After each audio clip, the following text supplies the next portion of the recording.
just like my mother predicted. She didn't know much at the time. She was protecting her child.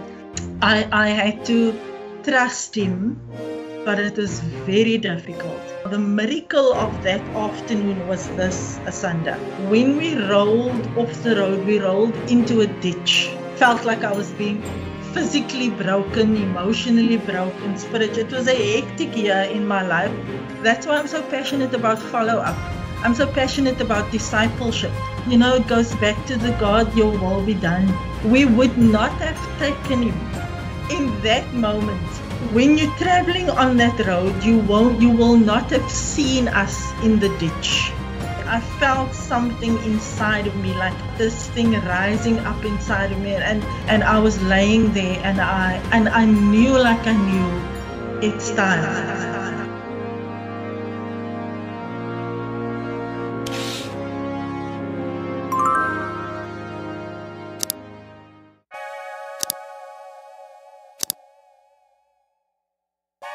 Pastor Madge Blignaut was born and raised in the northern areas of Port Elizabeth. He currently serves on the ministry team at Word of Faith Christian Center as an associate pastor and leads a generation of young women that she mentors and coaches to reach their God-given purpose. He is the founder of WOW, Women of Wonder, and Be Unshakable, both ministries for single women and men of all ages. To this end, he has written and developed the cinema for singles called Living the Unshakable Life, which I attended in 2021. He is also the co-founder of Faith Friends South Africa, a project of Smile Foundation in 2009, and currently is the project director of Project Hope, an NGO in the northern areas of Gqeberha. He has a passion to see the community uplifted and readily shares the word of God and the power of the gospel of Jesus Christ. He has overcome many of her childhood setbacks, and her story of overcoming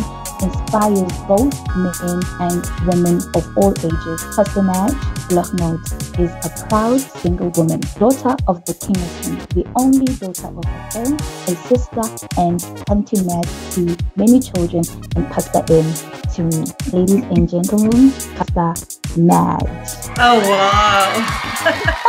Wow, Asanda, that is awesome. You know, it blows my mind whenever I listen to that. But before I say that, I just want to say I'm so proud of you, girl. I'm so proud, and just to see how you've grown and developed into this accomplished woman yourself, and touching lives and using the skills that you have, and using the skills to reach people. And I'm excited. I'm honored to be here today. It's a privilege for me to be here with you and your listeners, and I look forward to our time together. Amen, amen. Praise God. Normally people say praise God, so I'm going to use that line as well. Once again, thank you so much for being on my podcast. And I know that your life is a living testimony of God's goodness, God's grace, God's power, and just God's work. Because I know that for me personally, you have inspired me, even though I could say we didn't spend a lot of time together, like face to face, but the times where we were together, you ministered so powerfully in my life and also to other girls. And they've all of these people always had like a powerful word to say about you, which was something that also encouraged me personally to open my heart to you, because it's not easy to trust. 100%. Thank you for this opportunity, Asanda. And you know, when you asked me for this testimony, it obviously had me thinking deep and remembering. And the interesting part, and I've never really shared this part, is that I call it my coming to Jesus story. I've got two coming to Jesus stories. The first one was when I was in school. I was probably about 16, 17, and there was a youth group that visited school, and I went, and I remembered something happening, because as when I was sitting and, you know, they did the message, and when the altar call came, it was one of those, I don't know how my hand went up, and I don't know how I got to the front. But I went to the front and they prayed for me, and I knew something had happened. And so I felt like something was happening, but I didn't quite understand what was going on. And then I remember I went home that day. Now I grew up in the Catholic home, in a Catholic church with all the teachings and understandings of that. And so I went home and I told my mother, and I said to her, I think I'm born again, And then she said to me, and I always say, she didn't know much at the time. She was protecting her child. And she said to me, it's just a phase, don't worry. Don't worry about it. You're in a church. You are a good person. We are good people. And there's lots of people, gangsters and funny, violent people out there. They need Jesus. We in a church, we fine. It's just a phase.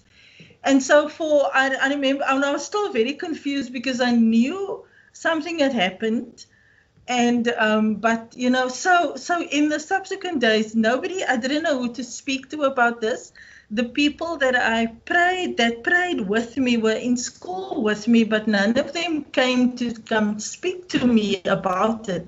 So, and just like my mother predicted, the phase left because, now fast forward today, that's why I'm so passionate about follow-up. I'm so passionate about discipleship, that when you lead somebody to the Lord, it's like abandoning a baby in the field. There has to be follow-up. There has to, even if it's just one phone call, how are you doing? Do you have questions? Can I explain to you what just happened to you? Just that conversation would have made all the difference in my life, I think. And, so I'm passionate. And about that, about discipleship, about not leaving that baby, but taking that baby, taking responsibility for that baby, walking with that baby.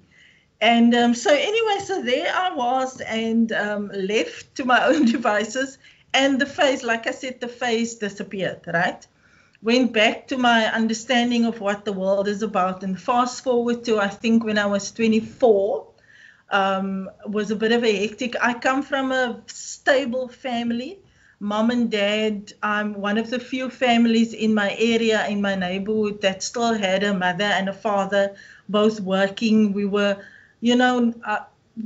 typical middle class family. We were one of the few families with a car, and we were one of the few families that a house phone in the house, so people used to come and phone by us, and we were one of the first to have a TV in the house. So it's one of those setups, where friends used to come. And so so it was a pretty stable environment that I lived in. And then fast forward to when I was 24, I was alone at home. I've got 4 brothers, 3 older, 1 younger.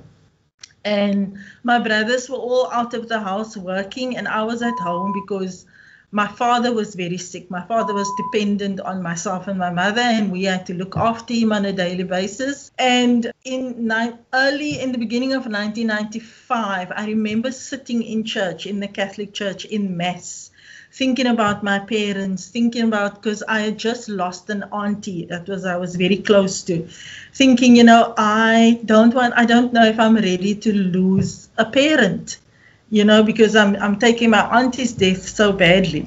So that was the beginning of 1995. Fast forward to June, July. In the meantime, my older brothers are married. I'm an auntie to nieces and nephews.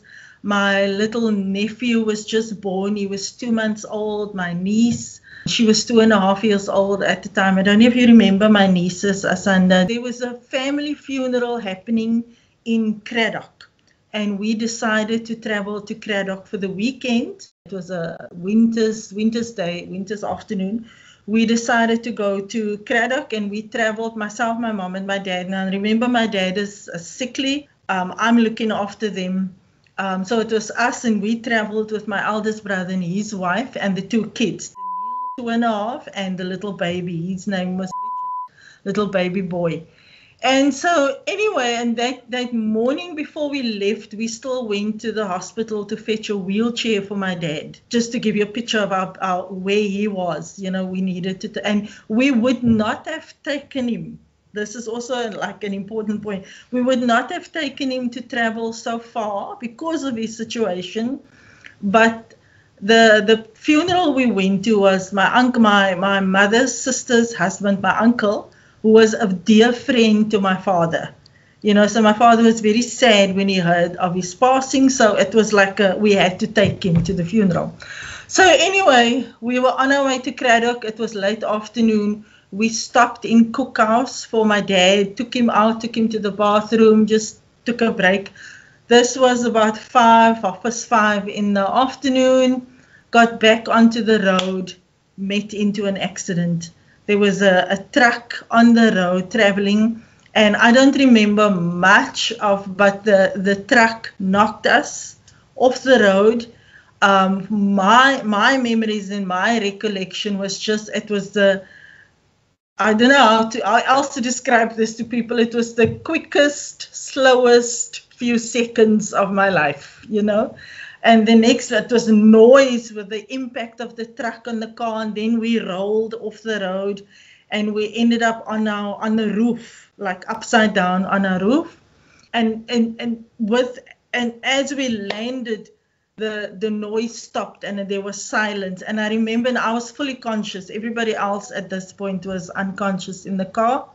I'm fully conscious, and I remember thinking at that moment, why am I not hearing sound? And I first thought of the baby, because I had the baby on my lap.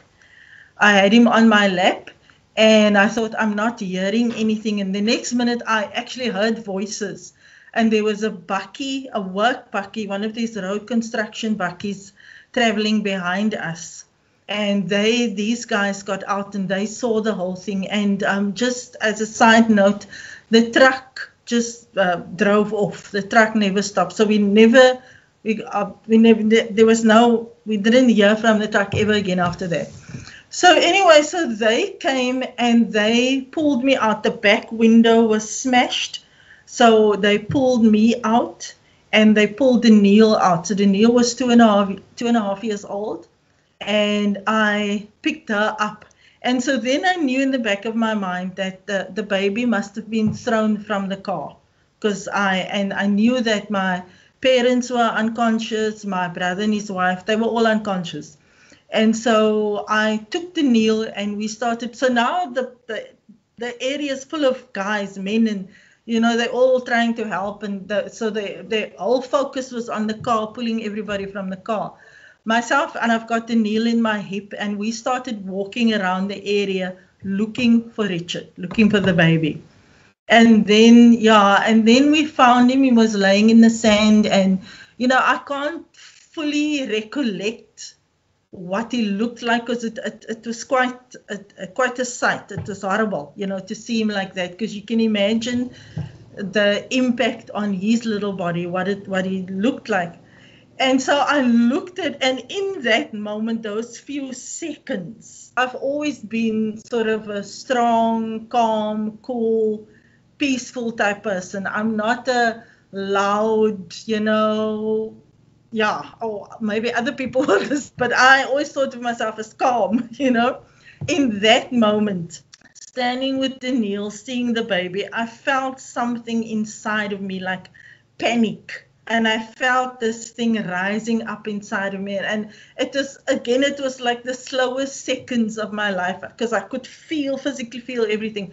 I felt like this panic rising up inside of me. And I thought to myself, if I start screaming now, I don't know if I'm ever going to stop screaming. And just as I was going to scream, I heard God's voice in that moment. Now remember, I'm not born again. My brother and my sister, my brother driving and my sister-in-law lost the baby, they are born again. They belong to Word of Faith. We are not. And in that moment, I heard God's voice, and God said to me, don't cry for Richard, for the baby. Richard is with me. And, when I heard that Richard is with me, I just felt peace coming over me. And this was me physically experiencing that scripture, peace that passes all understanding. I felt peace coming over me. And and I was strengthened in that moment. It was just such a supernatural moment. At the time, I did not understand what was going on with me, but I knew God just spoke to me. I knew Richard is with the Father. I knew that, I'm going to be fine. And so and then I sort of went into a strong mode. It's like I looked up and I saw the men, the people around me, and I said to them, here's a baby. And myself and Daniel sat down next to the baby because I felt like I don't want them to walk on the baby, and gave them instructions, said to them, gave our names, gave our families' addresses in Cradock, oblivious to my own injuries. At this point, I didn't even realize I got injuries myself. And I now know the peace of God, what the peace of God physically did at that place. And I can tell you now, that was 1995, so that's 30 years ago. That peace is still with me. That peace still guides me wherever I go. It is a huge part of my life. Wherever I go, I feel God's peace and His presence on my life. So at that moment, so then eventually the sun started setting. It was now dark. And just as a note as well, the miracle of that afternoon was this, Asanda, is that the road we traveled on, when we rolled off the road, we rolled into a ditch, right? When you're traveling on that road, you will not have seen us in the ditch. If it wasn't for the bakkie traveling behind us that saw everything, we would have been in that ditch. Within a half an hour, it was dark. It was a winter's day, so it was dark. And when I think back, I just thank God for His hand on my family's life. And so the ambulances came, and so then, and then what happened was that. So now the chaos, it was ambulances. We had about 2 ambulances, rescue people came. Then I heard my mom and dad, I could sort of faintly hear them. They came to, I think my dad was still unconscious. My brother and my sister-in-law was now fully awake, and I could hear my brother just screaming and just crying and asking, where is my son? And my sister-in-law, where is my son? And I couldn't tell them, I was, so now shock set into my body, and I was just, after being so strong for the few minutes, shocked, just my natural body's reaction.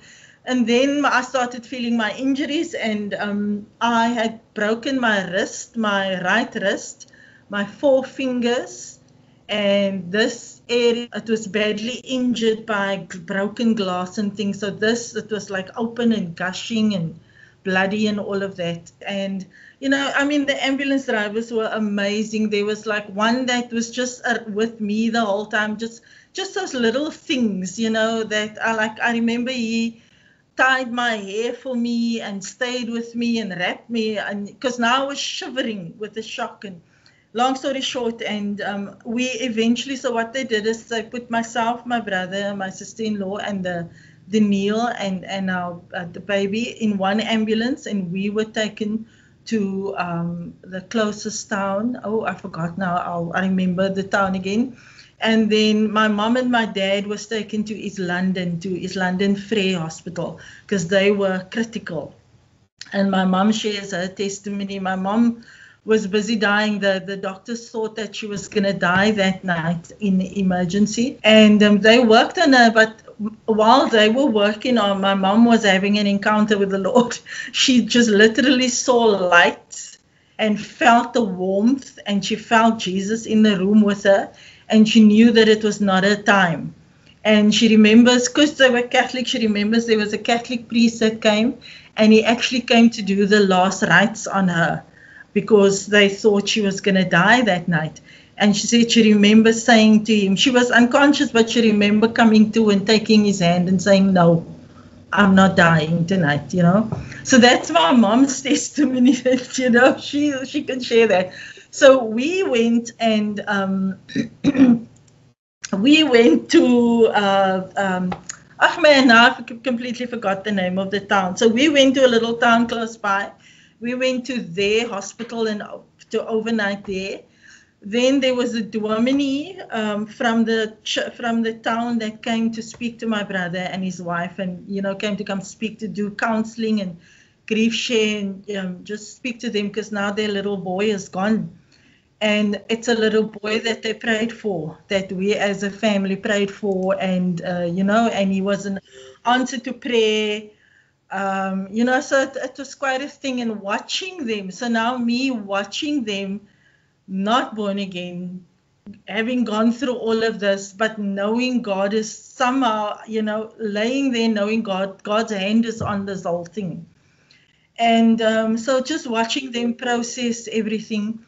And then the following afternoon, we were then transported back to Port Elizabeth. We had no idea what was going on with my parents. Can you believe it, Asanda? This is 1995, before cell phones was a thing. So it wasn't like we could phone my parents or phone anybody. We didn't have like updates about what's going on with them. It is just they are in East London. We'll phone the hospital when we can. Just clinging on to hope at this point. It's just like hope at this point. Anyway, so we were rushed and we came to PE. We went to Mercantile Hospital. So we were each seen with our injuries. My brother, what he went through was a few scratches. He had like no injuries. Just a few scratches. My sister-in-law had a pelvis cracked and bruises, and so on. My little Danielle had broken her right arm, and then me with my injuries. And so what then happened was then they were sent home, but I had to come back the following day because I had to operate on my hand. They then put like metal pins in my arm, because there was injuries. There were, not just this hand with the glass injuries. For some reason, I had glass injuries on my hands. So anyway, so they put the pins in. I had like 5 pins that were this long in my arm that I walked with for six weeks. And my hand was like in a fist, bunched up in a fist for 6 weeks. So that oh gosh, that's a story for another day. But so that was so. Then the other point that I want to make is that when we got home, that afternoon we went to my brother's house. Now you must understand their trauma, coming back to a house, having to walk into baby's room and having to face that. So and I watched their trauma. I watched the tragedy. We had family and friends waiting for us at the house. Just to also add that my other brother, Ronnie, his son was born 2 weeks before baby Richard that passed away. So I had 2 nephews aged 2 months that were born 2 weeks apart. In fact, my one nephew is going to be 30 this year.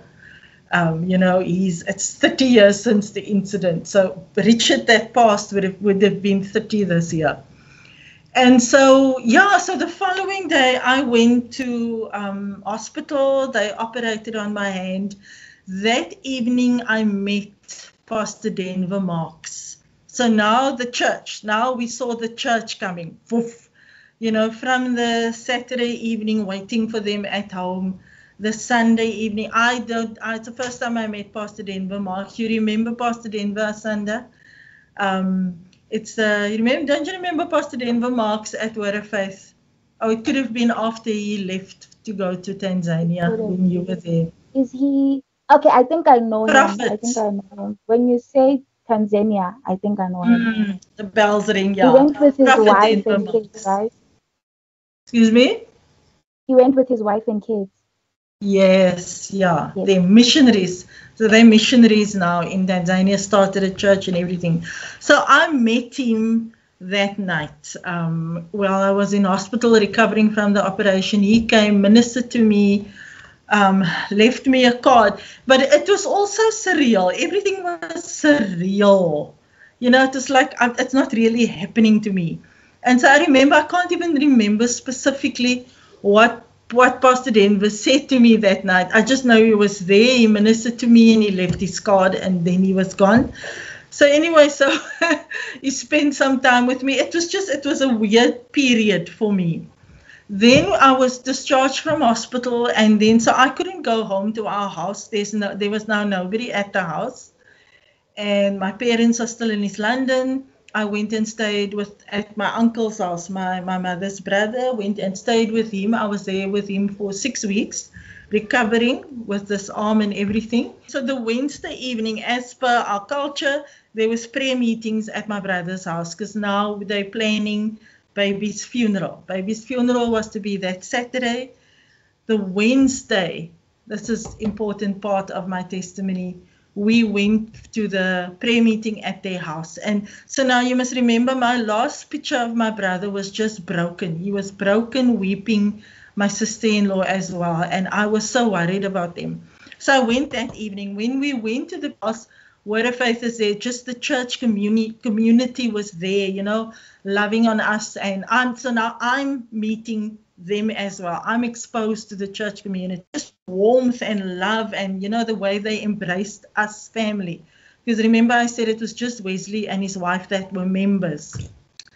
And so anyway, I saw Wesley that night, a completely different man to what I left on Sunday.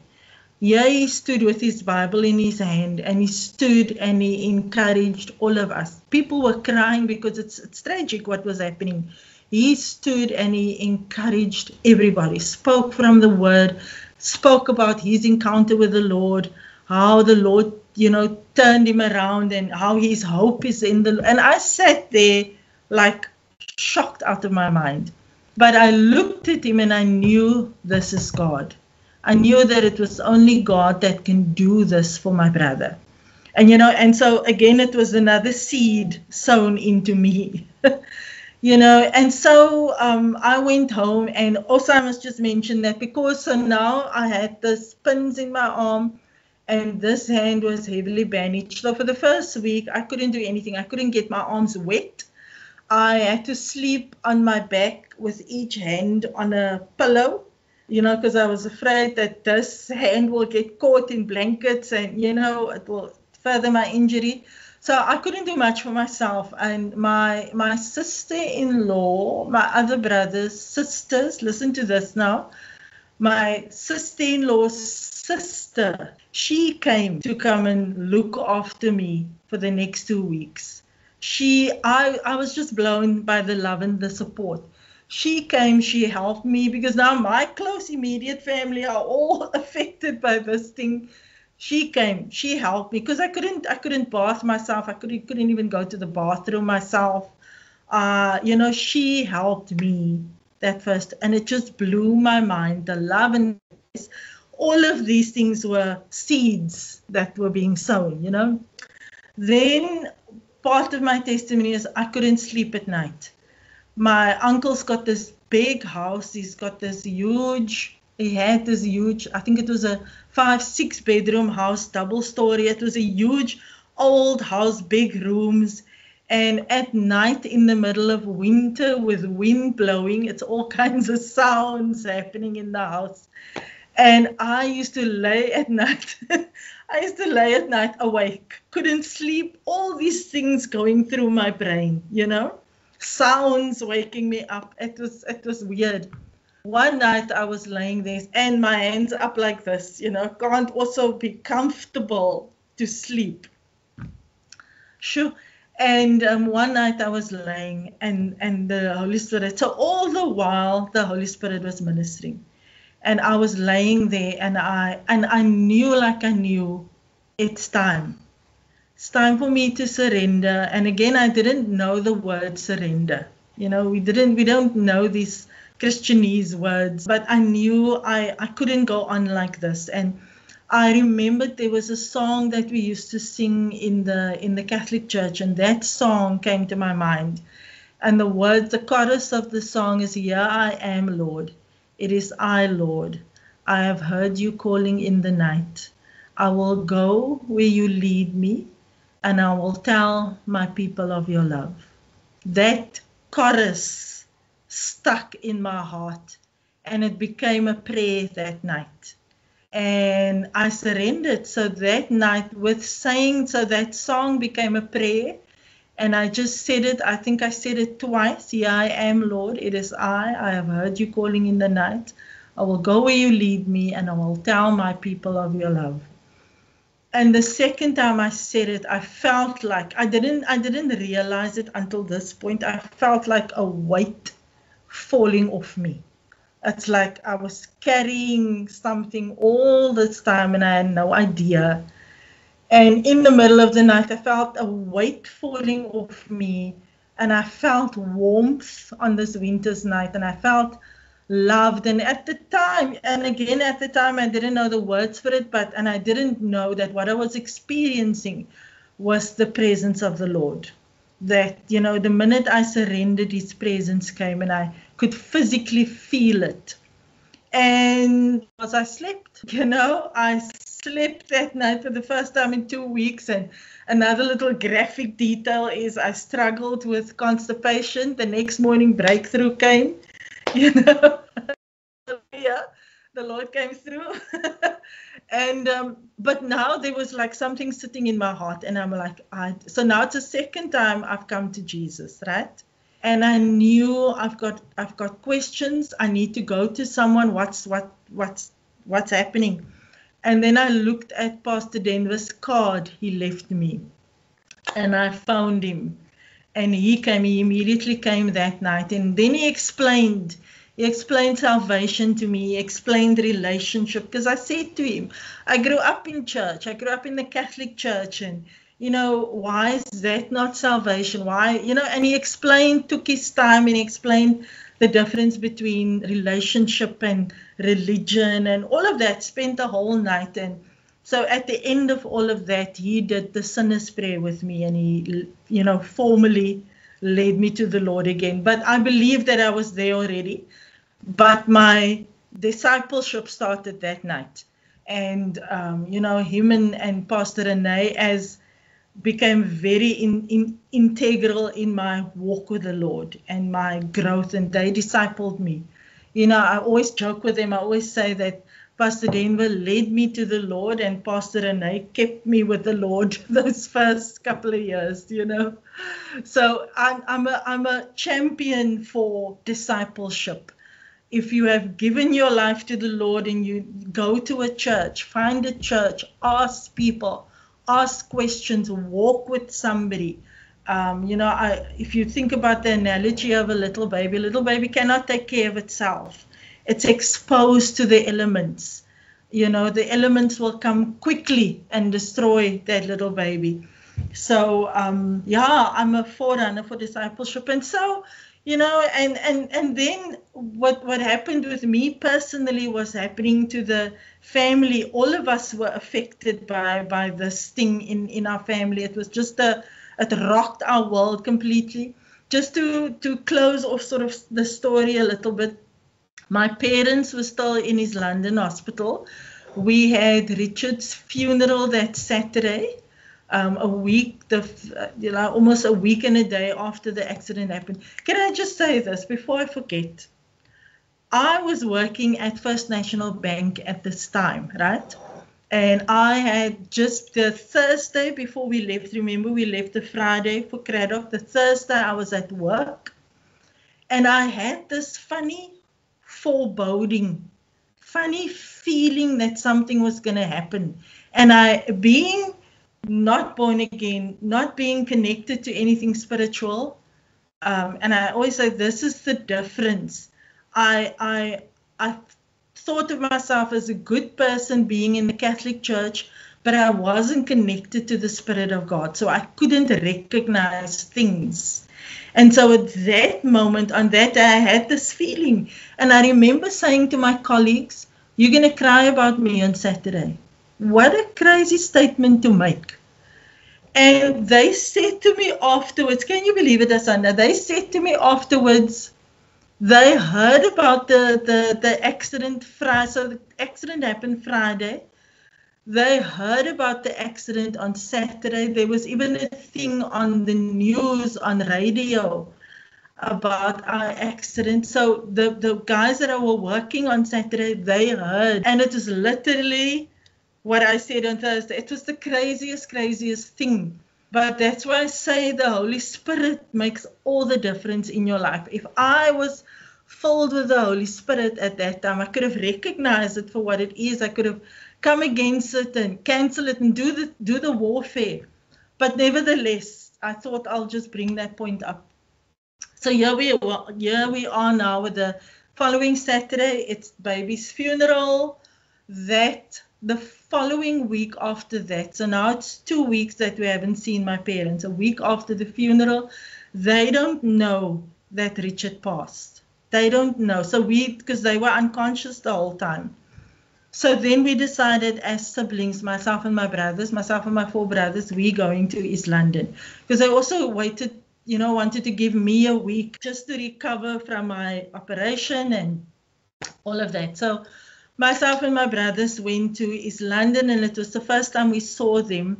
My dad, subsequently, my dad was still in the ICU, and he was conscious, but they spoke at the time of the accident, so he was now non-verbal. He couldn't speak to us or anything like that.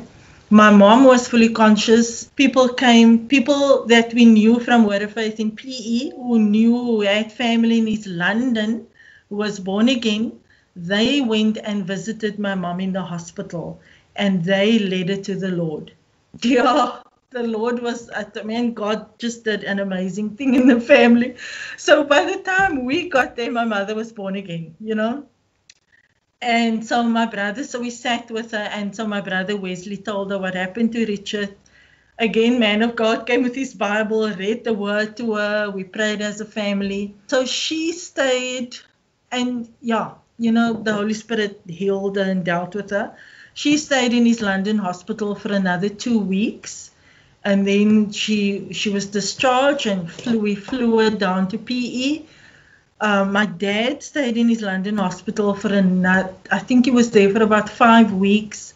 From there, he was flown to Provincial. From Provincial, he was flown to the Frail Care Centre, and he eventually, in that same year, 1995, he passed away. November of that year, my dad eventually passed away.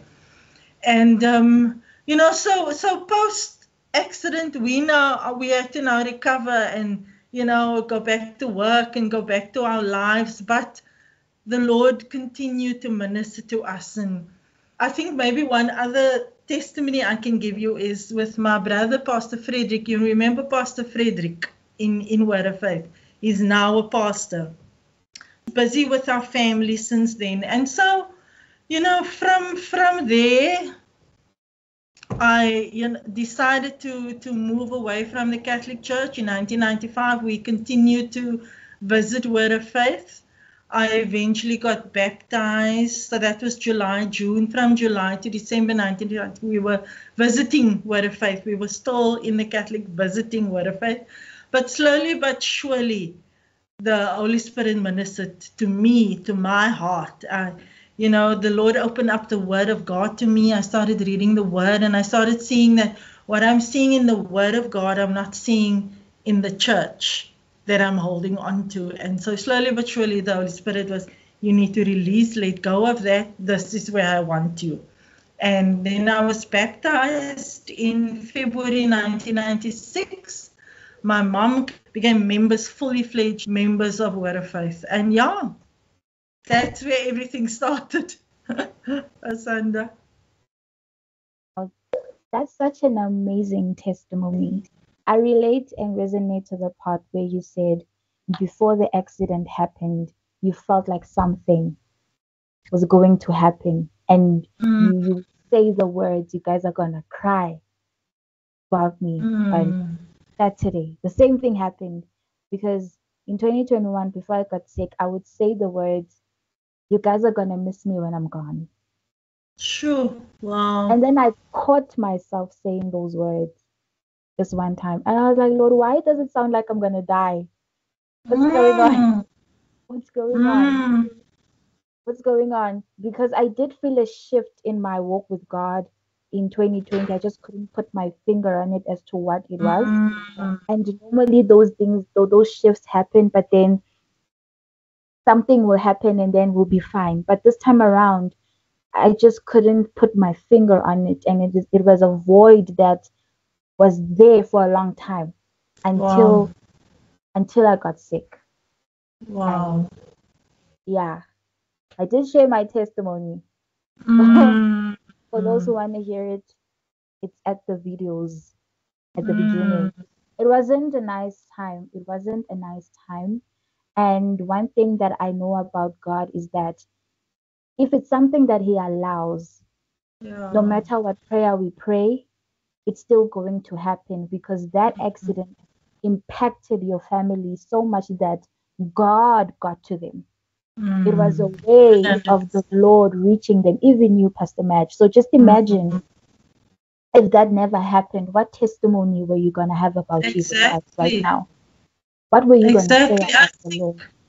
I think one thing that we don't understand, or we need to understand as children of God, is that God's will be done. It's not always nice and happy, you know, and it requires us as His children to surrender to Him and really say, God, your will be done, whether it benefits me or not, whether I walk out, but God, your will be done. You know, even in my single walk, when I speak to single people, as yes, we can talk about having lists, and we can talk about dating culture, and we can talk about all of those things. But if you haven't reached the place of God, your will be done, then your walk as a single person is going to be a struggle, because you're constantly wanting the culture of the day's will to be done.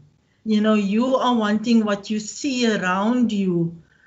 You look at other people's stories and why isn't it me, Lord? When is it my turn? Because you haven't reached the place yet of God, your will be done in my life. So it's like Job said, whether you slay me or not, Lord, I will serve you. You know, so it's like an advanced place to reach, you know, and unfortunately many people will never get to that place, and they miss out. And I jokingly said to somebody, holding on to their own will. You holding on to your old way. If you think about, I don't want to go off and preach, but if you think about people like Esther and Samson, Esther and Samson, who both made these statements: if I die, I die. You know, and are you willing to die? You're willing to die. If I die, I die. But I'm going to face and I'm going to do what God has called me to do. You know, because God, your will be done. Jesus himself, on the night before he was crucified, take this cup away from me, Lord, but not my will, but your will be done. You know, so we all need to get to that place of absolute surrender. If I die, I die. But then Paul says in Philippians, for me to live is Christ, and to die is gain. Jesus came to take the sting of death, so we cannot walk around being afraid of death.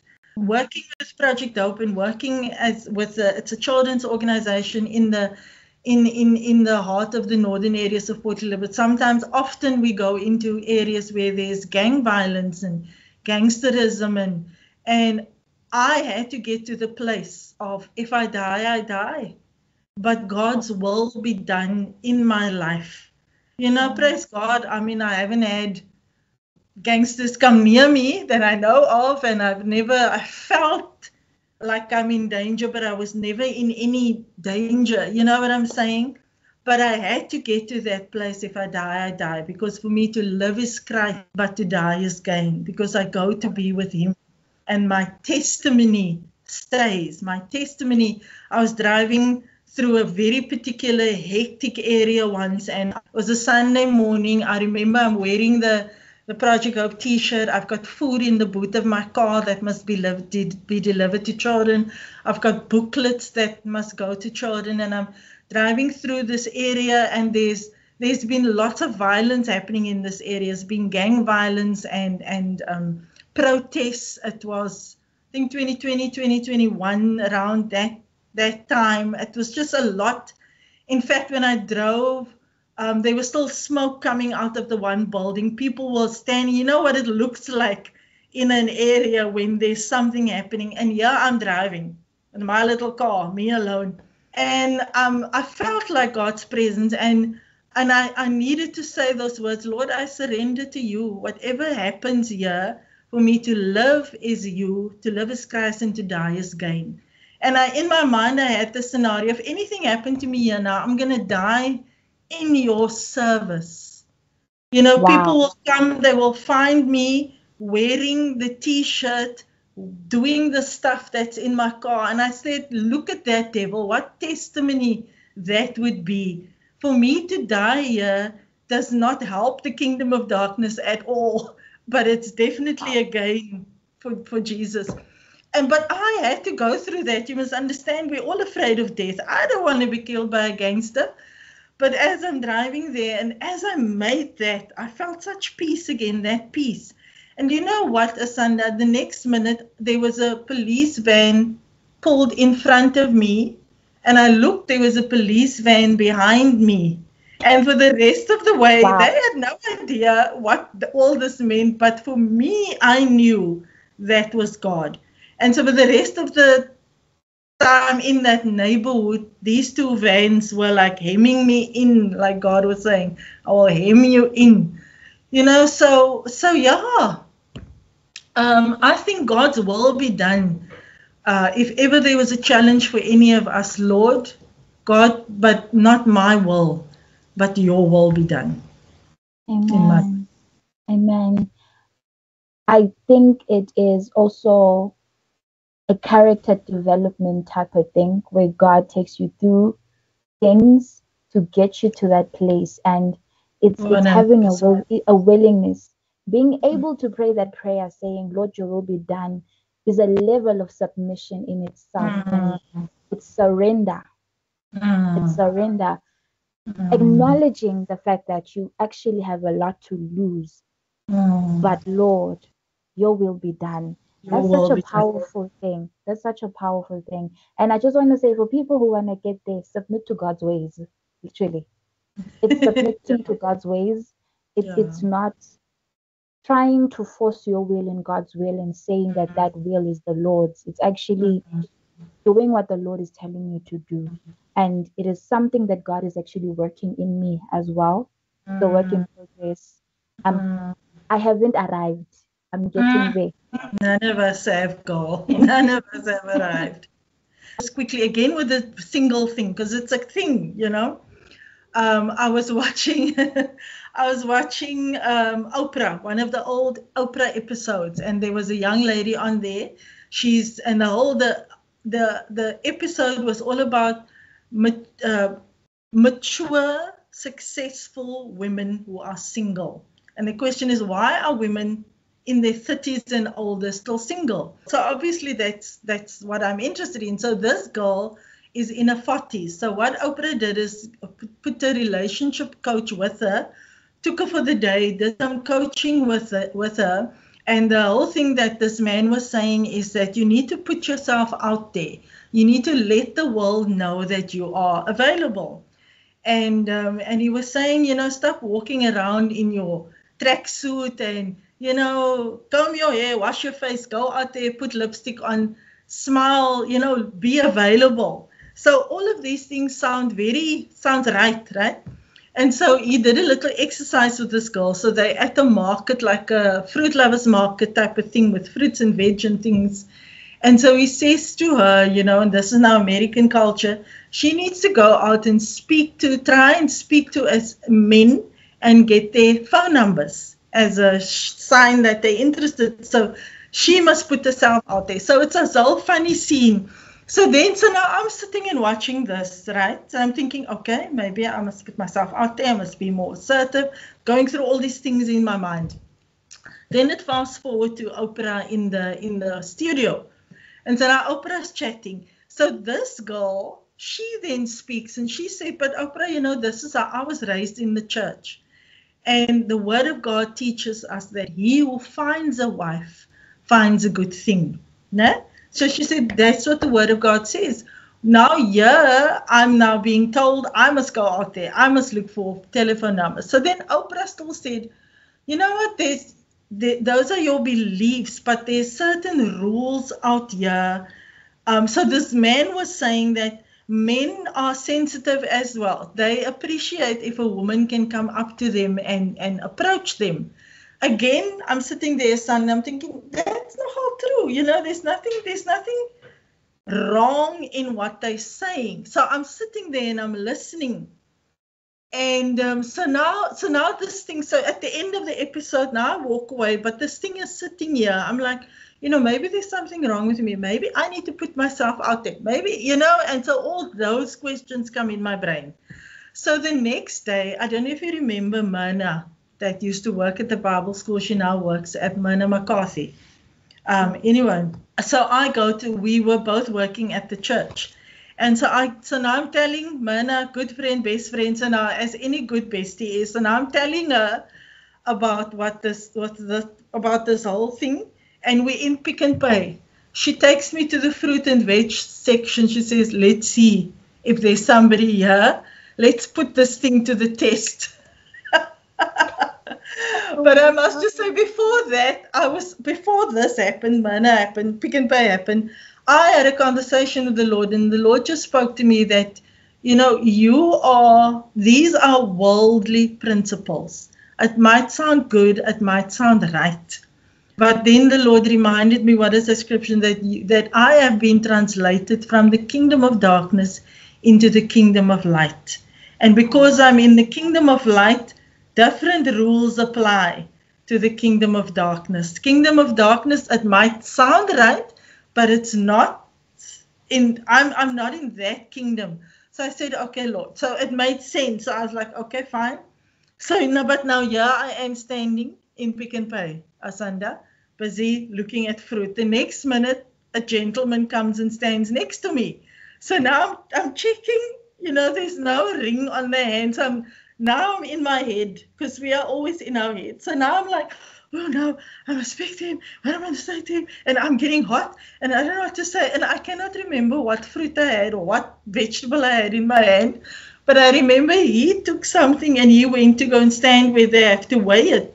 So I just grabbed something and to go stand behind him, because now I'm thinking, maybe this is why I'm still single, because I don't know how to speak to people, which is a valid point.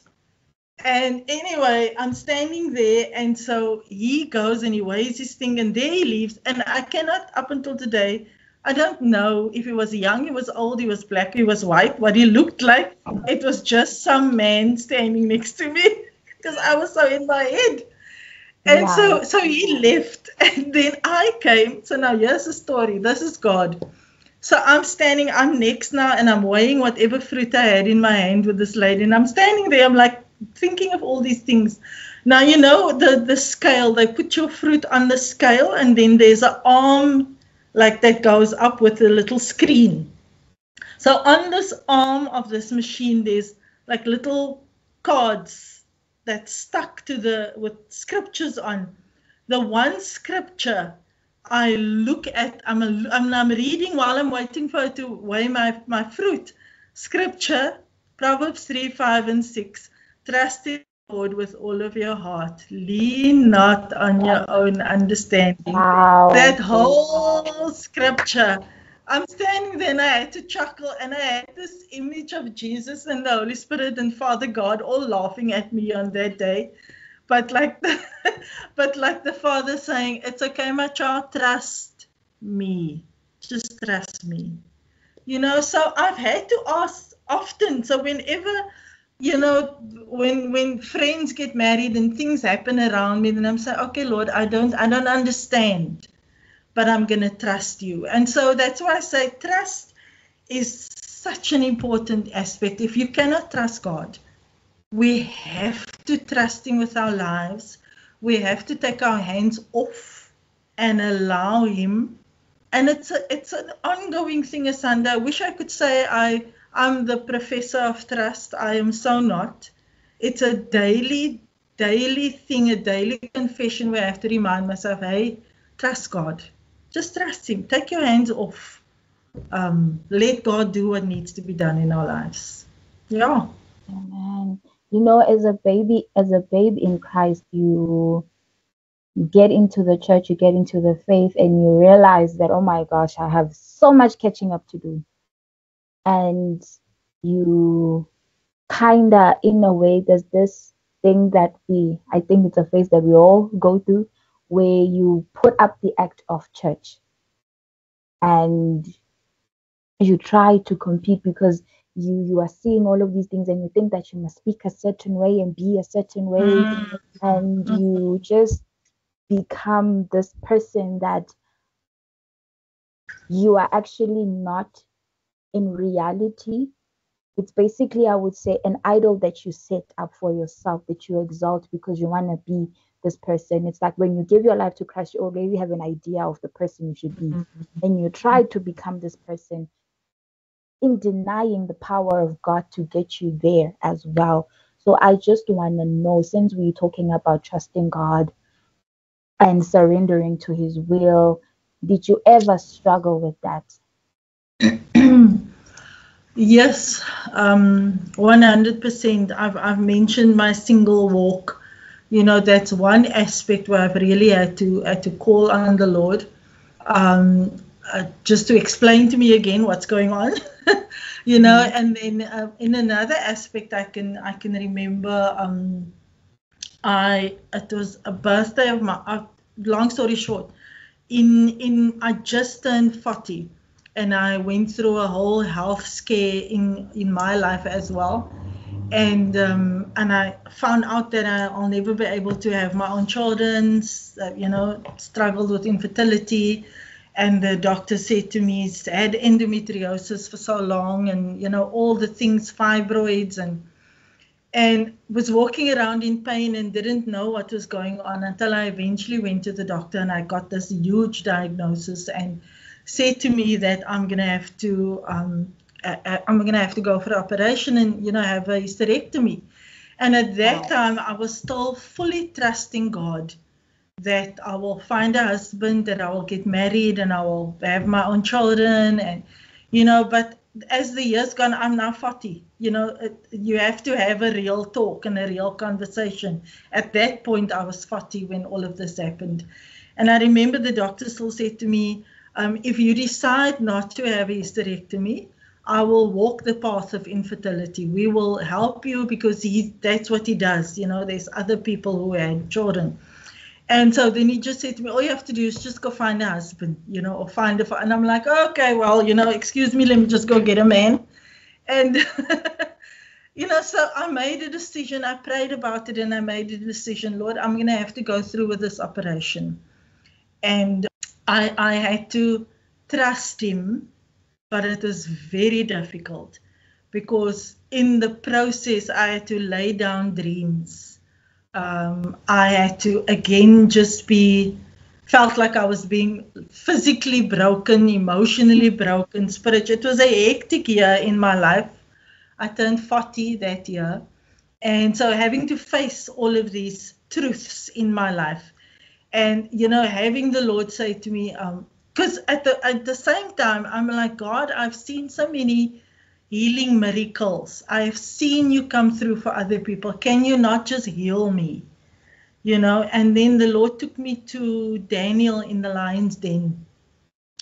And it's actually like the Lord took me through the days before he went into the lion's den. And I don't know how many of your listeners know that Daniel, at the time this happened, he was an old man. He was an older man.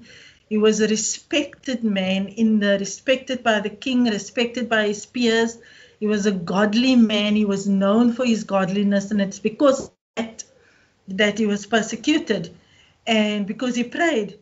And but there he was sentenced to die in the lion's den.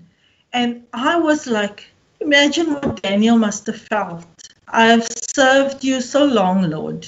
I've been faithful to you for so long. Now I must die like a criminal. You know, and I think sometimes when we read the Bible, we need to realize that you're reading about real people who go through real issues. It wasn't like Daniel was a super perfect human being. I can just imagine him going, and because these were the questions I was sitting with. Lord, I'm serving you. I thought I'm doing all the right things. Why am I not seeing healing in my life? What is going on? And I knew then, getting back to Daniel, I knew that God could have saved Daniel at any minute. But he had to go through the humiliation of the lion's den, being arrested by the soldiers, being held captive, being dragged to the lions, being thrown into that pit. He had to go through the whole process. And then the Holy Spirit spoke to me and said to me, Daniel's testimony today is not that he was saved from the lion's den, it's that he was saved in the lion's den. Come on. Yes, it was as he was in that lion's den, facing those lions, that the miracle happened. That God quieted their voices, the lions, whatever the Lord did, but he survived that thing. And so the Lord spoke to me and said, sometimes we must go through the process. It goes back to the God, your will be done. And God's will for me at that point was for me to go through the operation, to go through all the things that comes with it. And so now, to answer your question, I'm going to get to the point that I make. So now I'm facing this. The operation date is set, but I'm only human. I'm going through all the emotions. Why, Lord? Why is this happening? Then one day I get a phone call. One of my girls in my generation, I think she was 17 or 18 at the time, she's pregnant. And there's talks about she's booked to have an abortion. So she is in a connect cell that's her connect leaders in my connect. So she's in my granddaughter, spiritual granddaughter. This is what's that. So my daughter, like you were, yes, you were. So my daughter phones me and says to me, this is what's going on. Please help. So now I'm getting this phone call and I'm thinking, Lord, here I am grappling this whole thing that I can never have my own children. I'll never be pregnant. I'll never go through that whole journey of motherhood. Here's this little girl that we've spoken to, that we've warned about her behavior. Yeah, she's now pregnant. And now I wrestled with the Lord asunder. I remember I was working at the church. It was a Friday. She's booked for an abortion the Monday. I went into the bathrooms at the church, and I cried. I said, I can't do this. I can't deal with this child today. And struggling to trust the Lord in the moment. I don't know what's going on here. And then the Lord spoke to me in that moment, and he says, and Jeremiah 29 came and says, I know the plans I have for you. The plans I have for you are in place. Right now, this girl, you are accountable for her. You are her leader. You need to get up. You need to trust me in this moment. Trust me in this moment. Get up. Go deal with this situation. She's your responsibility. And, the words, and these are words, and if anybody wants to take notes and write these words down, because it set me free. This was it. It is not about you. This is what the Lord said to me in that moment. Right now, Madge, it is not about you. I've got you. I've got you. I know the plans I have for you. But right now, where that girl is concerned, it's not about you. I need you to get up and go do what needs to be done. And so those words, it's not about you, became my life words. Whenever I'm in church in a situation, and especially when I want to be offended, with something, then the Lord reminds me, it's not about you, Madge. It's not about you, So it's grown-up talk, and I tell people we need to grow up in the Lord. We can't continue there's too many toddlers and too many teenagers, when I say teenagers, I mean spiritually, walking around throwing tantrums. It's time to grow up, and that was one of those growing up moments for me. I mean, fast forward with that whole story, when I eventually went for the operation, was booked off, went through the whole healing process, came back to church, She never went through with the abortion. When I eventually saw her again, she's now married to the father of the child. And he came to me and I met him that day, and he said to me, "Thank you for saving my child's life, Because now as a couple, they were embracing it. They showed me a scan. And I mean, that baby is now, she could be 11, 12 years old now, 12, 13, you know. So that was one moment. I've had a few moments since then, but that was one of the standout moments where I really had to trust God. I don't know what's going on. I don't know what you're doing here to me, Lord, but I'm going to have to trust that you've got my future in your hands. I'm going to have to trust that you know what you're doing, God, because I don't know what's going on here now. So yeah, in answer to your question.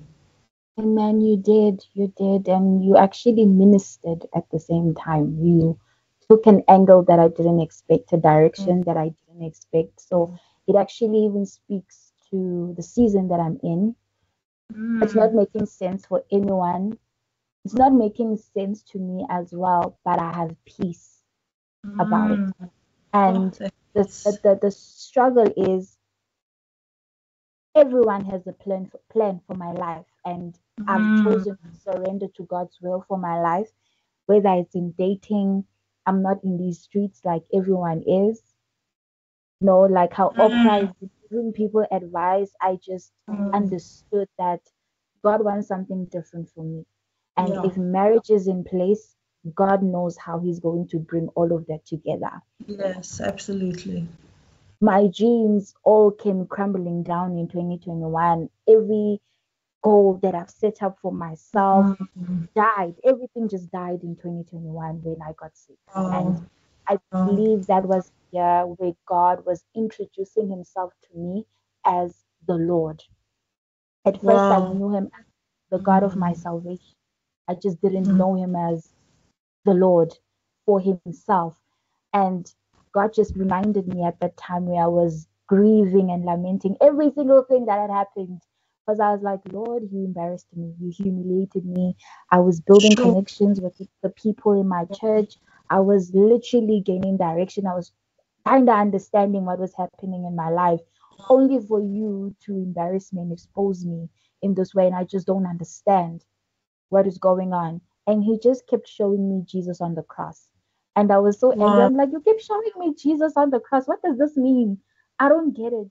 And then He was like, Jesus went through the same type of humiliation that you went through, but He never acted like a victim, even in His resurrection. He could have moved around. He could have denied my will. He could have acted a certain, but He submitted. He prayed a prayer in the Garden of Gethsemane. He wanted things to go a certain way because he felt a way in that moment, but he still submitted. So Jesus literally has been the anchor of my healing journey and accepting the will of God. When you quoted Jeremiah 29:11, that has been a scripture that God has been using. And at first, when I understood Jeremiah 29:11, which most people do, it's like when you have your own plans, your own plans in mind, and you think those are God's plans. So you speak that scripture into your own vision. But when God broke it down to me, He's like, Asanda, no, these plans have nothing to do with what you think, with what you are planning. Yes, you have desires. Yes, you have things that you want. I already know this. But these plans that I have for you, that are to prosper you, not to harm you, but to give you a hope in the future, these are my plans. So you went insane. You lost your mind. You said a lot of things. You offended a lot of people. That had to happen. I had to break whatever foundation was laid in your life because you didn't know me in the right way. You had a form of godliness, and you can attest, like many people testify, I had a form of godliness. I just didn't accept the power in my life. I couldn't identify it at that moment. So that was a moment where God delivered me. God restored me. God even reintroduced Himself to me, because I was like, Lord, I'm done with this relationship. I'm done. He was like, no, this is just the beginning. Imagine. He said those words, no, this is the beginning. This is the start of our relationship. And now I speak from a place of knowing. I speak from a place of loving him. And I'm just like, I don't want to waste time. I don't want to. I've heard people that are older than me, wiser than me, people who are in their 50s who regret. I was like, Lord, I don't want to regret. I don't want to look back and regret. In my young age, I'm like, Lord, I'm 23. I don't understand what's going on. I'm embarrassed. I don't even know how I'm going to face certain people. And God, as much as I tried to come to PE, he closed those doors. Wow. And no, okay. Another person will be like, oh, I'm cursed. Something is holding me back. And but I've always saw the hand of God in him denying me to go to certain areas so that he can build me up, prepare me for those moments. And I've always wanted to go to Word of Faith, but God was like, just go to another church for now. He knew what he was doing. Hence, I reached out to you and I was like, and I couldn't explain it. At that time, I'd already prepared a long speech to explain. But Pastor M, the Lord is saying this. I have to move to another church. But I just say the words that I said. And I was scared when I was sending you that voice note because I didn't know how your heart posture is at that time, the perspective that you have of me, because I'm just like, Lord, you know the things that were said against the church. You know, so I'm just scared, but I had to lean on the Lord's understanding. And you just spoke over my life, you prayed over my life, and I was like, God, you knew why you said I must reach out to Pastor, because you knew that he had a you already, like, I feel like your spirit was already ready for me to reach out to you. And that made my journey easy. Even the people that ministered to me at the church, I had to be brutally honest with them. I was like, I'm not going to lie and say I'm this perfect person.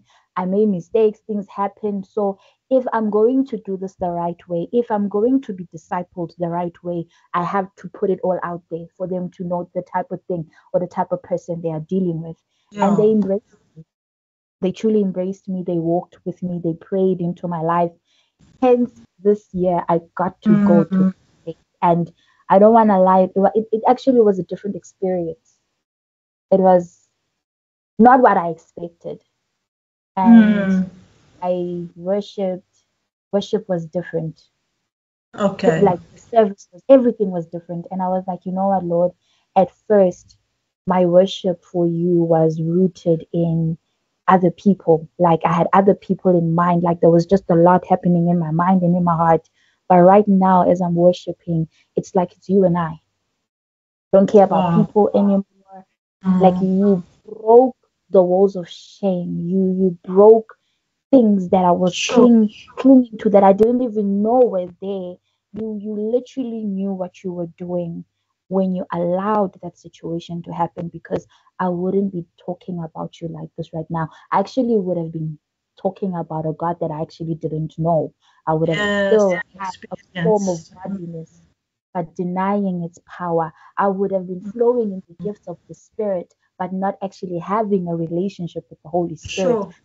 It would have been that type of thing. I would have been a religious person, even though religion is not demonic, but there is a demonicness as well in that way. You are just like this.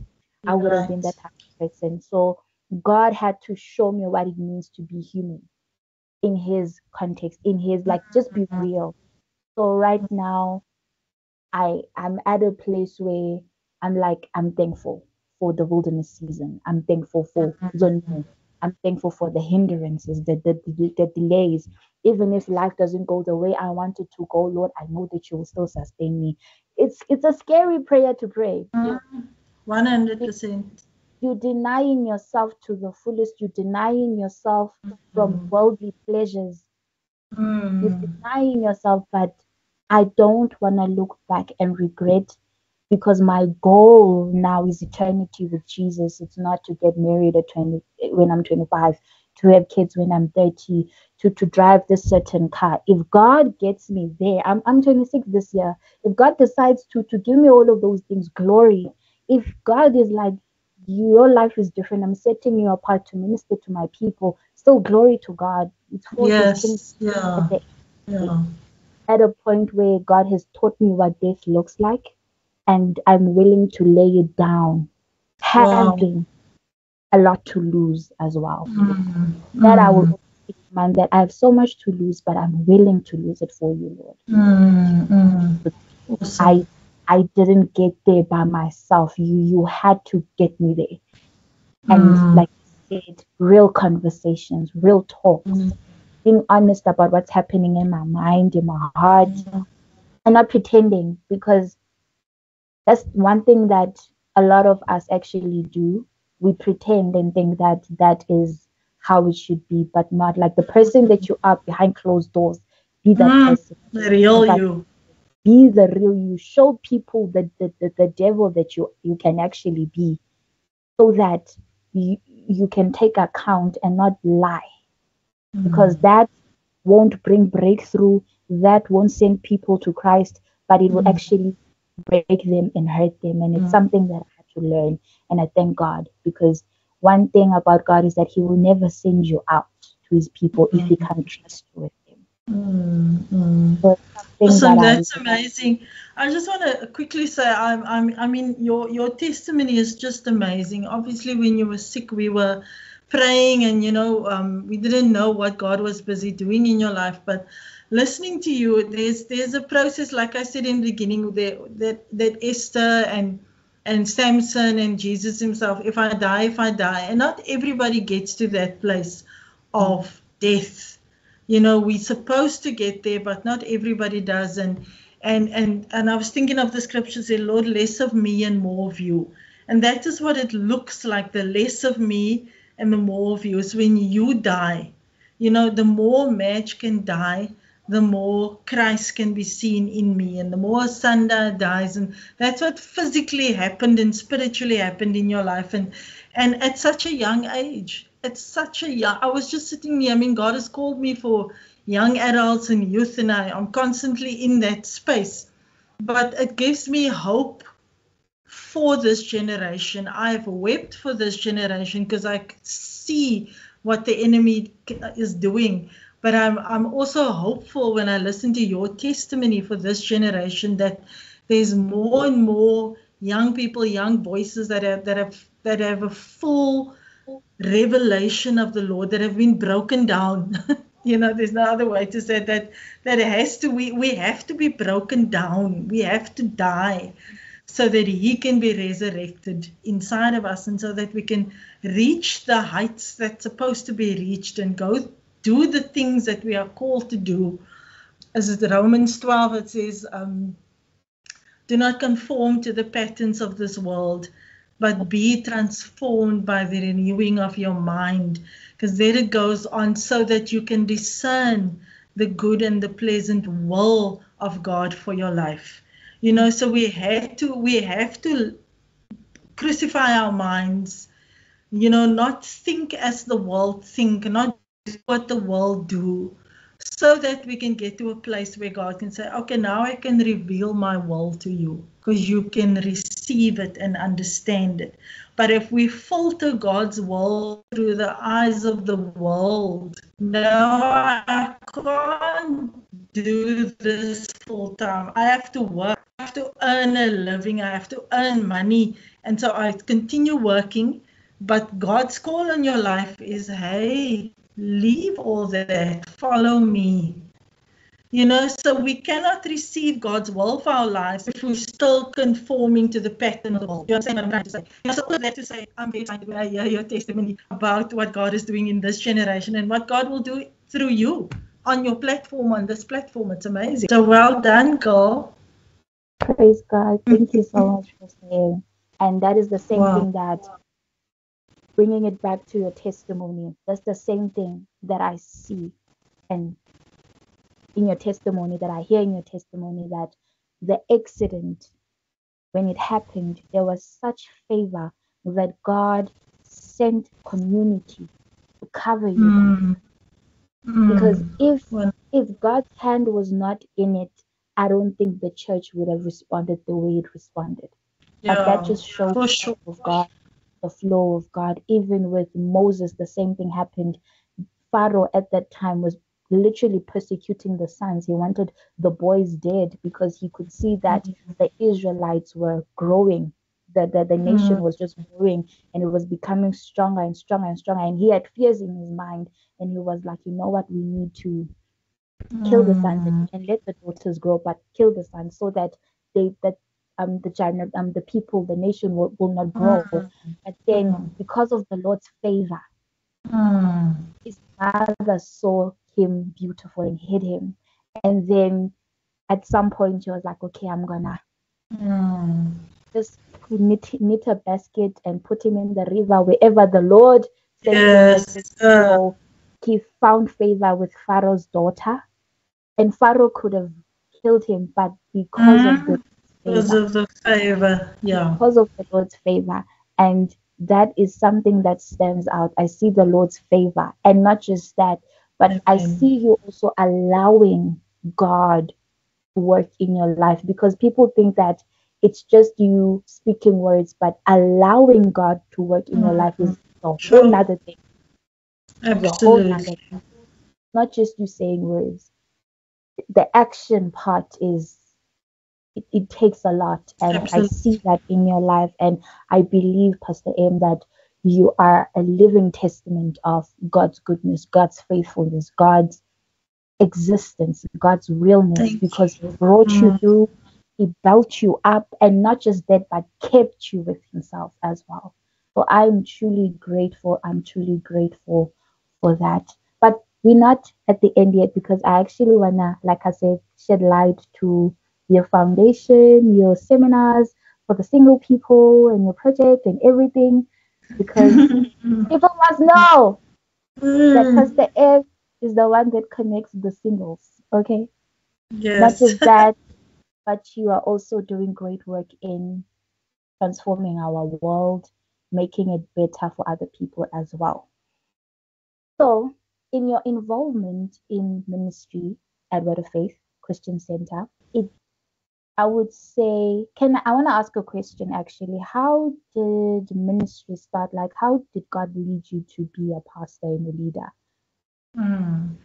Um, that when I spoke to you that night, laying in my uncle's house, when I said those prayers, one thing that a truth that came to my heart that night is that I'm gonna do this, and my words were, I'm gonna do this, and I'm gonna do it to the fullest. I'm serving you to the fullest. And I didn't know then what I'm speaking about is full-time ministry. But the seed came and sat in my heart. And so I think a number of years after that, and I always knew it then, I think it was in 2000, I was living and working in East London.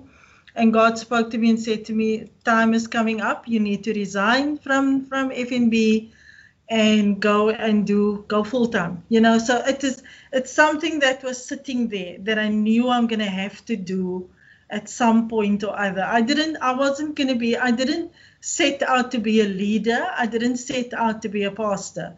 I set out to be obedient, and because I know God's call on my life. And so I went and I did full a Bible school. In my first year of Bible school, I came on board as also an interning with Pastor Denver Marks from my first year, and so was introduced to with the church setup and church leadership, and the admin and the office staff and so on. So in the end of my second year, I was contemplating, I was deciding whether I must do third year or not. And I was because now I've got school, college fees, and I've got all these fees, and I'm not working, and my mother's retired, and all of these other pressures. And so I decided I'm going to go work full time. There's 2 years I need to go and earn money and all of that. But all the while praying and asking God, what must I do? I don't know what to do.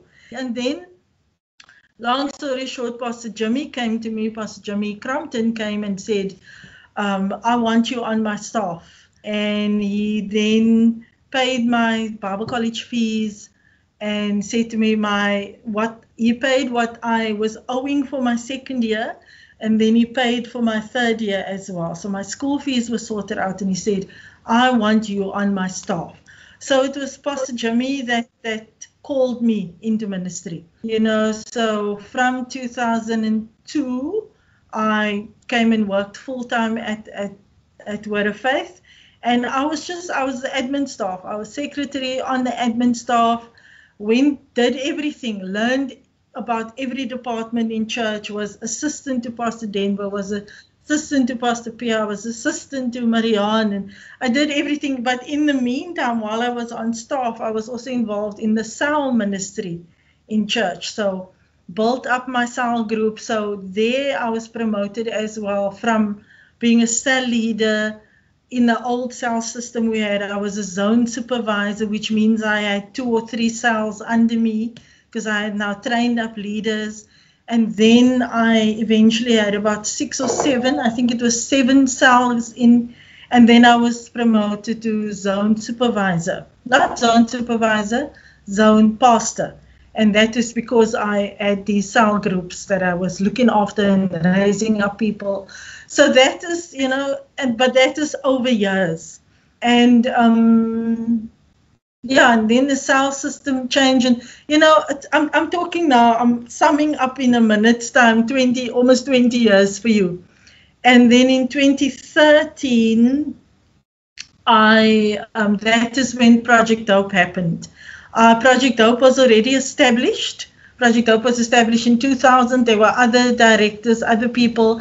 It was part of Word of Faith. I volunteered as a children's church worker with Project Hope. I did a few things with them, but it was always a case of that's not, I'm over here. The Lord has me over here being part of the admin staff. But there's so much, but I knew God was busy preparing me for something. So in 2013, the current director resigned, and I remember sitting and we were discussing who's going to take over Project Hope. And I'm sitting with Pastor Fred, my brother, who is now pastoring and raised up other churches. And I'm sitting with Pastor Denver Marks, and we now discussing this. And Frederick, my brother, Pastor Frederick, turns to me and he says to me, you need to do it. Why don't you do it? And I looked at him like surprised. But at the same moment, I felt God's hand. I literally felt like the Lord pushing my shoulder like this, saying to me, yes, you need to do it. Now, this came after my 2011 hysterectomy story that I had to lay down, not having my own children, going through all the healing and, redreaming what the Lord said to Joseph, dream another dream. I had to dream another dream. So this is now post all of that. And, so I'm like, and I didn't say yes or no to him, but I knew this is God. Went to Pastor Renee Marks, my spiritual mother at the time, and I said to her, this is what happened. And she said to me, do we really need to pray about it? This is God. And from that day onwards, and God gave me a very clear mandate, told me exactly what needs to be done, why I am the person that must be in Project Hope. And, and I got to know, so I've been the director of Project Hope since 2013. It's a non-profit children's organization. We work with children in the northern areas, but we are also available to the whole city. We do outreach Sunday schools where we go into an area and we literally start a Sunday school. We minister to unchurched children. Our Sunday morning becomes like a church service to them. So we teach them the Word of God. We teach them life skills, and they also get food. They get a plate of food every Sunday. From that, we started doing camps. We do camps twice a year, boys camp, girls camp. We do homework club as well. So we've got the school facilities. We're just busy building up our second venue. So where children in the community can come and do their homework in a quiet environment. We do soup kitchens. We do feeding schemes. We do workshops during the week. So it's quite, and I must just say this, Asanda, this year, Project Hope is celebrating its 25th year It's Wow. been 25 years of God's grace, of God's blessing, of God just building this organization, of us seeing children grow up and becoming established and amazing young people themselves. So that's part of what I do. It's a big part of what I do at Word of Faith. And then I'm also obviously in the ministry team. I'm oversee the discipleship training. When new people come, I oversee the baptism and the joining Word of Faith and, do all the things. So I oversee that as well. And then, of course, with the singles ministry. Was that your question? What was your question again? I feel like I'm going off. How did you come to ministry? But you actually are answering every question that I have all in one. It is that. And I must just say, can I just say, I've been with Word of Faith now since officially visiting since 95, officially 96. Been in ministry for 23 years. And people ask me, why are you still there? Why haven't you moved? People have offered me jobs at other churches, at other ministries. And, because I know that God has planted me in this church. And I feel like wherever you are, you need to know that God has planted you in the church that you are. God's ultimate plan is not for us to move around. God's ultimate plan, Pastor Richard did a sermon a couple of months ago, and he used this analogy that you can either be a pot, you can be a bonsai. Bonsai is a miniature tree, beautiful to look at. It will never grow beyond that size. It is not of any use to anybody. So you can either be a bonsai in the house of the Lord. You can be a pot plant. A pot plant can be picked up and go everywhere. I don't like these people at this church, so I go to the next church, and then I go to this church, and I'm moved around. You're a pot plant, or you can be like a tree that's planted by the riverside, who bears fruit in every season. And, so those are your options really for anybody who's in a church. And so I decided I want to be like a tree that's planted by the riverside. So it's impacted so many people. People come and join the church and they say, we don't want to be pot plants, we want to be trees. Yeah. Which I think it's such a good analogy. But so when people ask me, why are you still there? I am a tree that's planted by the riverside. And when God sees fit for me to be sent somewhere else, I will go because God is sending me. For now, I am a tree planted by the riverside. So I've been exposed to all these ministries, and in every season, it is with Project Hope. As a child, my heart was always to help the community. As a child, I used to dream of owning a building where children can come and do their homework. While I'm sitting and doing my homework, that was my dream. And the Lord took that, and so I'm placed in Project Hope, and I'm able to do that and work in the community. My whole experience with giving my heart to the Lord at age 16 and why I'm so passionate about discipleship, I'm part of the discipleship training at church, so I experience all the disappointments and all the heartache that comes with being single. And I always think like there's so many other people that are sitting with this. Yet here God has given me the tools and God has equipped me, and God has given me revelation tools for me to become successful in my walk. And that's how. So over the years, I've done many different seminars. The one that you said you came to with WOW, the for single girls. I've done seminars for ladies. I've done seminars for men and women. I've done so many different things. Because I knew God wants to do something in this area, and there are people that need to hear God's word in the area of singleness. So I'm really where I am in ministry, and what God is doing is being obedient to where God has planted me, submitting to my pastors and my leadership. You remember Pastor Jimmy passed away in 2020, and then Pastor Richard came, and so now we are Pastor Richard as my senior pastor, being submitted to him and working in the vision of what God has for us in Word of Faith, and just being faithful and being obedient, hearing what God has, and being obedient to God's will and plan for my life that He has for me, and being faithful and equipping the body. I love equipping the body. Teaching is my thing, the anointing that God has given me. I teach in the Bible school. I teach wherever I can. This past weekend, we were training up children's church workers for Project Hope and new workers. And it's just, I love it. I love seeing people develop and becoming what God has called them to do. It's my absolute passion. So there's various things that the Lord has given me. I preach when I can, when people invite me. I go whenever I'm invited, I go, and I do talks. I do motivational talks. And I mean, even with Cleft Friends, God used that part of my testimony as well. So I'm able to speak to people about being fearfully and wonderfully made. Just that part of my testimony. I think that we'll have to do that another day, Asanda. That's a whole other story. Yeah, part 2. We'll have to do part 2.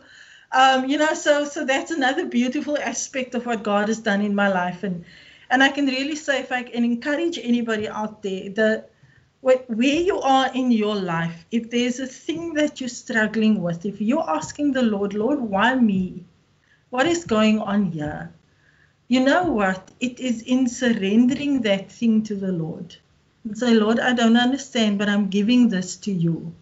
I'm telling you, putting it into God's hands and letting Him work it out, and then redreaming that dream, letting go, and then Him giving it back to you. Oh man, that's the most powerful part. Because then God can use that testimony. God uses your redeemed story to speak and to minister to other people, and to go out there and make a difference in your area. There are people in your sphere that I will never meet. I don't know them, but God has put you there and your story. And that's another. And if I can end off with this, where I am now, to tell you and people that are listening, where I am now, God has spoken to me so clearly about writing my story down and writing my book. And I am 99.9% there. It's written. I'm about to hand it over to the publishers and all of that, and to the editors rather. So the process is happening. That is a story for another day. Asanda, once that book is released, I will come back and we can do a whole thing just about that book. Yes, and that was literally giving birth. That I feel like I've given birth to a thing. And so it's exciting, but I do know that God wants to use my story, and God wants to use your story, and God has got you on a podcast, and that somewhere down the line is something that I will do as well. But I know for now, the book, I need to do that first, and then somewhere along the line, podcast will happen. So you've encouraged me as well in your testimony about the podcast. I'm listening, I'm lapping it up, because you're encouraging me. And I know that's something that the Lord, somewhere along the line, I'm also need to do as well. So again, well done, girl. Thank you so much, Pastor M. You literally went through everything all at once.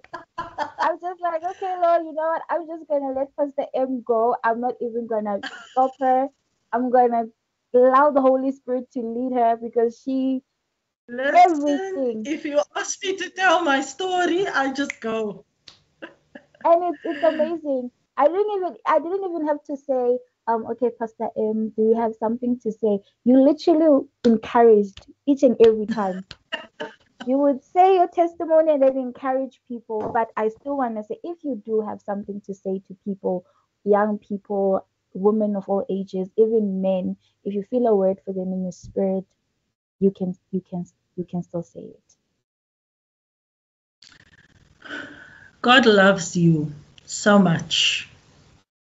His plan for your life is so big. What you know and what you think you know is the tip of the iceberg. And you have to trust him. You have to surrender your plans. And the scripture says it's not one plan, it's plans. So if the one thing doesn't work out, there's plans. God knows the plans he has for you. And so allow him to love you. Allow him to walk with you. Allow the Holy Spirit into your life. It's a daily thing. It's not just a once-off decision. I surrender my life to Jesus. It's a everyday. Lord, today I surrender my life to you. Lord, today come and walk with me in this day. Thank you that you walked with me yesterday, but Lord, can you come today as well? So it's a daily walk, a day-by-day walk. Trust God. God's plans are vast. It's amazing. It will blow your mind. So yeah, be encouraged today. Don't give up. Persevere. Don't give up. Persevere. Amen. Amen. If you guys have reached to this point, at this part of the episode, please comment, I am encouraged. Okay? I'm encouraged, and please write on the comment sections whatever you felt for this message, just encouraging words, or share your testimony as well, because we want to hear from you guys as well. And Pastor M, once again, I want to thank you for saying yes. Thank you so much for asking me. Yes. Oh my gosh. Thank you so much. I thank the Holy Spirit for the work that He's done in your life. Because like I said before, you are a living testimony of God's existence and realness. Because there's no way one can surrender so much and submit to God so much, to His will, and be content. Such an encouraging thing for me. I don't feel like closing it, but it's time. Yes, I really don't, because there's just so much. There's just so much. And truly, you really have given us food for our spirits. Like, this was a very satisfying session, and I appreciate you so much. And I just pray that God blesses you even more. I pray for favor over the book and every idea that God plants in your heart, in your mind, even the organization. I pray the organizations, they reach other people. I pray that even Project Hope grows, reaches new territory as well, because it is truly is transforming a lot of people's life, especially the babies, because they will say, if it wasn't for Project Hope, I wouldn't be here. And for the people who want to give to the ministry of Project Hope, I'm going to put the link Thank you so much on the description bio, because they are literally transforming lives every single day. I can attest to it. I've seen it. I've witnessed it. So it's for the kingdom. It's not for the church. You know, the stereotypes that go around the church, but they literally serve the kids. Literally living. I know what I'm talking about. Yes. And yeah, that is the end of the episode. Please like, comment, share, and subscribe. Love you guys.